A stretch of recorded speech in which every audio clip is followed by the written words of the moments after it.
तो हमास देखिए कहीं से भी हथियार छोड़ने को तैयार नहीं हो रहा है। हमास की तरफ से जो वादे किए गए थे, कहा यह जा रहा है कि उस वादे पर वो खरा नहीं उतर रहा है और इजराइल ने भी इस बात को कह दिया है। अब अमेरिका की तरफ से ये एक बयान आया है जिसमें कहा गया है कि अगर हमें हमास को खत्म करना होगा तो बाकी देशों का सहयोग। अब ये बाकी देश कौन है और किस तरह का सहयोग अमेरिका मांग रहा है, आज बातचीत इसी पर होगी। क्योंकि देखिए ये जो आज की बातचीत है वो बहुत महत्वपूर्ण है और ध्यान से सुनिएगा कि क्या कुछ किस देश की क्या भूमिका इस पूरे मामले को लेकर है। मयंक मेरे साथ बातचीत करने के लिए है। मयंक, बात ये हो रही है कि अगर हमास हथियार नहीं छोड़ता है, ट्रंप पहले भी कह चुके हैं, तब हमें कुछ ऐसा करना होगा हमास को खत्म करने के लिए, चाहे खूनी संघर्ष में क्यों ना तब्दील हो जाए। अब इसमें कुछ देश और शामिल होने की बात ट्रंप ने कही है। कौन है ये देश और क्या इसको लेकर खबर? देखिए, मैं सीधा स्ट्रेट टू द पॉइंट आता हूं। जो डोनाल्ड ट्रंप का कल स्टेटमेंट आया है, आप इसको समझने की कोशिश करिए और उसके बाद सवाल ये निकल रहा है, क्या सऊदी अरब हमास के खिलाफ जंग करने जा रहा है? इस बात को नोट करिए। मैं रिपीट करता हूं, क्या सऊदी अरब ने अमेरिका के साथ मिलकर इस तरह का कोई प्लान बनाया है कि अपनी फोर्सेस गजा में भेजी जाए और हमास के खिलाफ जंग की जाए? ये बहुत बड़ी खबर आ रही है। और देखिए इसकी वजह क्या है, ये सवाल क्यों पूछा जा रहा है सोशल मीडिया में? इसकी वजह है डोनाल्ड ट्रंप का एक बयान। आपको पहले इस बयान को समझना पड़ेगा, डोनाल्ड ट्रंप क्या कह रहे हैं। देखिए, डोनाल्ड ट्रंप ने कहा, numerous of our now great allies in the Middle East and areas surrounding the Middle East have explicitly and strongly with great enthusiasm informed me that they would welcome the opportunity at my request to go into Gaza with a heavy force and straighten out Hamas. Donald Trump का बयान यह है उनका social media truth पर कि middle east के मेरे कई सहयोगियों ने मुझे ये ऑफर किया है कि अगर आप चाहेंगे तो हम अपनी देश की सेना गजा में भेजने के लिए तैयार हैं, जो हमास को सीधा कर देंगी, हमास को झुका देंगी, हमास के खिलाफ जंग करेंगी।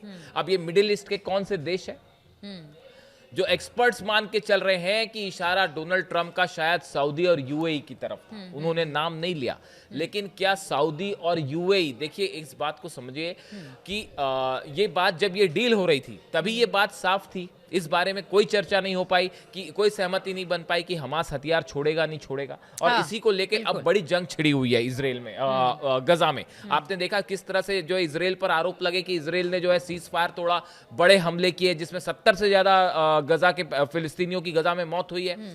अब आप सोचिए, जब ये प्लान तैयार हुआ, जब ये पीस डील तैयार हुई, तो अमेरिका ने कुछ तो प्लान किया होगा कि भाई अगर हमास सरेंडर नहीं करेगा हथियार, उस सूरत हाल में क्या करना है। हाँ। तो कोई ना कोई बैकअप प्लान तो अमेरिका का होगा। अब देखिए, डोनाल्ड ट्रंप अक्सर अपने बयान दे जाते हैं और वो बयान के मायने फिर क्या निकाले जाते हैं वो आपको समझना पड़ेगा। बिल्कुल। डोनाल्ड ट्रंप ये कह रहे हैं कि मिडिल ईस्ट के मेरे सहयोगियों ने मुझे वादा किया है कि भाई अगर आप रिक्वेस्ट करेंगे तो हम अपनी फोर्स गाजा भेज देंगे और वो हमास को जो है वहां से धकेल देंगी पीछे और उनको वहां से साफ कर देंगी। तो बड़ी ऑब्वियस सी बात है, जो ये अंदाजा लगाया जा रहा है कि ये क्या सऊदी और यूएई जो हैं वो अब हमास के खिलाफ जंग को तैयार हैं। इतना ही नहीं, उन्होंने ये भी कहा, अच्छा देखिए वो ये भी कह रहे हैं एट माई रिक्वेस्ट, यानी अगर मैं उनसे बोल दूं तो वो अपनी सेना भेजने को तैयार हो जाएंगे। एक तरफ ऑफर की बात कह रहे हैं, फिर कह रहे हैं अगर मैं रिक्वेस्ट करूं, दोनों बात कह रहे हैं। तो हाँ, दोनों बात कह रहे हैं। और उसके साथ ये भी कह रहे हैं कि भाई अगर हमास ने हथियार नहीं छोड़े तो आप देख लीजिए फिर मिडिल ईस्ट की ये कंट्रीज जो हैं, अरब कंट्रीज, वो हमले को तैयार हैं। यानी यहाँ पे ये एक नया सिनेरियो निकल के सामने आ रहा है। डोनाल्ड ट्रंप ये भी साफ कर रहे हैं कि अमेरिका की फोर्सेस गजा नहीं जाएंगी। अमेरिकी सैनिक जो है वो गजा में जाके जंग करने को तैयार नहीं है। वो शायद उसकी बड़ी वजह यह है कि पिछली बार इराक जो वॉर हुआ था और अफगानिस्तान में भी वहां इतनी बड़ी संख्या में अमेरिकन सोल्जर्स की कैजुअलिटी हुई, अमेरिकन सोल्जर्स मारे गए, घायल हुए। उसके बाद अमेरिका में बड़ा गुस्सा था इस बात को लेकर कि आप दूसरे देश की जंग में अपने सैनिकों को भेजते हैं और वहां पे जाके वो मारे जाते हैं। तो उसके बाद से ये पॉलिसी शिफ्ट हुई बहुत ज्यादा कि अमेरिका दूसरी कंट्रीज में जंग में अपने सैनिक नहीं भेज रहा है, लेकिन जंग में किसके सैनिक भेजने के लिए तैयार है? सऊदी के, यूएई के और इंडोनेशिया के। तो राष्ट्रपति ने ऑफर भी किया है कि ये बताइए कि अगर उन दोनों का साथ, यूएई और सऊदी का साथ मिलता है, तो मिडिल ईस्ट में किस तरह के भयंकर हालात जंग, इसके बाद? भयंकर इसके जंग। बाद किस अगर तरह के हालात? अगर इस तरह का कोई भी प्लान है, देखिए एक बात तो साफ है, हमास हथियार नहीं छोड़ने वाला, जो हम समझ पा रहे हैं, जो बहुत सारे एक्सपर्ट समझ पा रहे हैं, क्योंकि वो कॉन्फिडेंस और विश्वास का लेवल ही नहीं है इसराइल के बीच में। जब आप आर्म्स छोड़ते हैं, ये बड़ा एक्ट होगा, एक बड़ी घटना होगी, उसके लिए आपको जो है एक बड़े स्तर पर डीप डिटेल डिस्कशन के साथ डील चाहिए, जो पुतिन कह रहे थे पहले दिन से, जो हमास भी कह रहा था, पुतिन भी कह रहे थे मतलब इस ये चीज पूरी की को। पूरी शांति डील जो होती है हवा हवाई। ईरान की तरफ से भी ये बात कही हाँ। गई, विदेश मंत्रालय की तरफ से ईरान की बात कही गई कि पहले हर मुद्दे पे अच्छे से चर्चा करिए, उसके बाद डील करिए, ताकि डील टिकाऊ हो। अब जब हर मुद्दे पे चर्चा ही नहीं हुई, सेकंड फेज पे कोई चर्चा ही नहीं है कि हथियार छोड़ना ही नहीं छोड़ना, एडमिनिस्ट्रेशन कैसे होगा, तो वहां जंग होनी तय थी, जो कि शुरू हो गई, और वो हमले हो रहे हैं। भले आपको ऐसा लगे कि एक दिन हमला होगा, फिर एक दिन सीज फायर, फिर एक दिन हमला, फिर एक सीज फायर, उसको सीज फायर नहीं कहते। इस बीच में डोनाल्ड ट्रंप का ये कहना कि अरेबियन कंट्रीज की फोर्स वहां जाने की तैयारी है, ये बड़ा इशारा है। और अगर ऐसा कुछ होता है, पूरे मिडिल ईस्ट में भयंकर जंग छिड़ने वाली है उस सिचुएशन में। अब देखिए, इस पूरे इनके बयान के बाद, जो डोनाल्ड ट्रंप ने बयान दिया है, इसके बाद ईरान भयंकर गुस्से में। हमने कल आपको बताया, अली खामेनी साहब का जो बयान आया, उन्होंने सीधा सीधा रिजेक्ट कर दिया अमेरिका की डील, ट्रंप का ऑफर, हाँ। कि हम आपके साथ कोई न्यूक्लियर बातचीत नहीं करने वाले, भूल जाइए आप। हाँ। और उन्होंने नसीहत दे दी है भाई ट्रंप को कि आप अपना देखिए, आप दूसरे। अब नया जो बयान आया है, वो बयान ये कह रहा है, उसमें अली खामेनी साहब का जो सोशल मीडिया हैंडल है, उस पर जो बयान आया है, उन्होंने सीधा सीधा ट्रंप की कैपेबिलिटी पर सवाल उठा दिया है। और ये इनका आज का नया बयान है, मैं कल की बात नहीं कर रहा हूं। अली खामेनी साहब का नया बयान जो है, आप सोशल मीडिया पे जाके उनके चेक कर लीजिए, उस पे बयान है। देखिए, in a statement on X, Khamenei raised doubts over the US leader's capability, saying if he is capable, Trump should curb the resistance brewing against him in America. उन्होंने कहा है, ये अमेरिका में जो नो किंग प्रोटेस्ट हो रहा है, और जिसमें करोड़ों लोग सड़कों पर आ गए हैं, जो ट्रंप के खिलाफ विरोध कर रहे हैं, कह रहे हैं भैया अगर आपको संभालना है, आप अपना देश संभालिए, आप दूसरे देशों में इंटरफियर क्यों कर रहे हैं। ये कहना है अली खामेनी साहब का। देखिए, उन्होंने कहा, According to the report, 7 million people are chanting slogans against the individual in different states across America. Individual का कहने का मतलब है Trump. If you are that capable, calm them down and send them back to their resistance. अगर आप वाकई सक्षम नेता हैं, तो आप अमेरिका के अपने लोगों को शांत करिए और उनको उनके घर वापस भेज दीजिए। And don't interfere in the affairs of other countries. और दूसरे देशों में आप हस्तक्षेप करना छोड़ दीजिए, ईरान में हस्तक्षेप करना छोड़ दीजिए, आप अपने अमेरिका को संभालिए। ये कहना है अली खामेनी साहब का, जो उन्होंने लिखा है।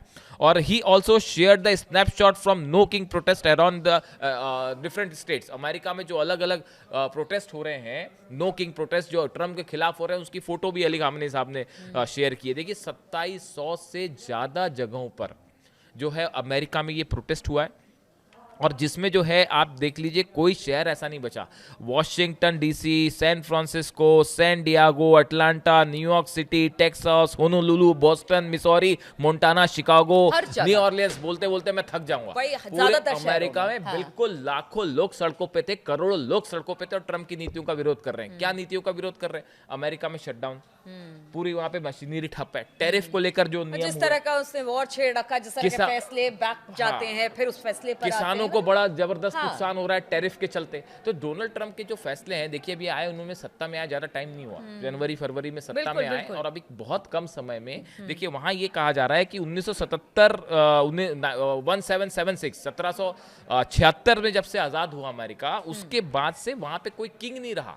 तो अमेरिकन का कहना है कि आप इस तरह से बिहेव मत करिए जैसे कोई किंग प्रोटेस्ट, कोई बिग किंग जो है वो बिहेव कर रहा है। इसको लेकर वहां पे जबरदस्त प्रोटेस्ट हो रहा है, और इसी को लेकर अली खामेनी साहब ने जो है सीधा संदेश दिया है कि भैया आप अपना अमेरिका संभालिए, आप हमारे में इंटरफियर ना करिए। और जहां तक ये सऊदी वाली बात है, देखिए ये बहुत गंभीर मामला है। अगर वाकई ऐसा है कि कोई बैकअप प्लान था इस तरह का, या है भी, अगर मान लीजिए हमारा सरेंडर नहीं करेगा तो क्या होगा? क्या इजराइल जो है वो अकेले उसको हैंडल कर लेगा मैटर को? और अगर इतना बड़ा वहां पे जिनोसाइड होगा तो क्या ईरान उसमें इंटरफेयर नहीं करेगा? ईरान ने ऑलरेडी अपनी 2 मिसाइल्स का जो वीडियो जारी किया, वो सीधा संदेश माना गया इजराइल का, वो कद्र और इमाद जो 2 मिसाइल्स, आपस में ही लड़ाने की बात हो गई। अब मिडिल ईस्ट में हलचल मतलब इसके बाद बढ़ जाएगी, और आपस में ही इस बयान के ऐसा बाद से, होता है, अगर कोई ऐसी सिचुएशन बनती है कि सऊदी अरब अपनी फोर्सेस भेजता है ट्रंप के कहने में, अगर ऐसा होता है जो ट्रंप इशारा कर रहे हैं, तो आप देखिए मिडिल ईस्ट में एक बार फिर ईरान वर्सेस ऑल होने वाला है और ईरान की तरफ से बड़ी जंग की शुरुआत हो सकती है अगर इस तरह से अरेबियन कंट्रीज ही अपनी फोर्सेस भेजती हैं या इस तरह की कोई बात होती है गजा में, तो हालात बिगड़ सकते हैं और मिडिल ईस्ट में नई जंग हो सकती है। बिल्कुल हालात बिगड़ सकते हैं। अब ट्रंप यूएई और सऊदी अरब को हमास के खात्मे के लिए रिक्वेस्ट कर रहे हैं, ऑफर दे रहे हैं, बहुत सारी बातें हैं। ये चीजें कहां जाएंगी, किस तरह से इसको लेकर रिएक्शन सामने आएगा, इस पर लगातार हमारी नजर बनी रहेगी। आप बने रहिए हमारे साथ।